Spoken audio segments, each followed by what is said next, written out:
తీవ్ర సంక్షోభంలో ఉన్న విశాఖ స్టీల్ ప్లాంట్ పరిరక్షణ కోసం 1300 రోజుల నుండి కార్మికులు ప్రజా సంఘాలు చేస్తున్న ఉద్యమానికి జూనియర్ ఎన్టీఆర్ గారు సంపూర్ణ మద్దతు ప్రకటించడం కోసం జనజాగరణ సమితి దేవర సినిమా పోస్టర్లపైన save Vizag steel plant, Visakha ఉక్కు ఆంధ్రుల హక్కు అనే నినాదాల పోస్టర్లను అంటించి జూనియర్ ఎన్టీఆర్ గారికి విజ్ఞప్తి చేయడం జరుగుతుంది.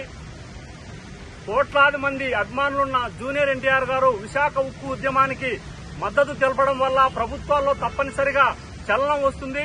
32 మంది ప్రాణత్యాగాలతో సాధించుకున్న విశాఖ స్టీల్ ప్లాంట్ అనేది తెలుగు ప్రజల ఆత్మగౌరవం. ప్రస్తుతం తెలుగు ప్రజల ఆత్మగౌరవం ఆపదలో ఉంది. జూనియర్ ఎన్టీఆర్ గారి అభిమానులు విశాఖ ఉక్కు ఉద్యమానికి సంపూర్ణ మద్దతు ప్రకటించి తెలుగు ప్రజల ఆత్మగౌరవాన్ని కాపాడాలని ఈ సందర్భంగా జూనియర్ ఎన్టీఆర్ అభిమానులకు విజ్ఞప్తి చేస్తున్నాను.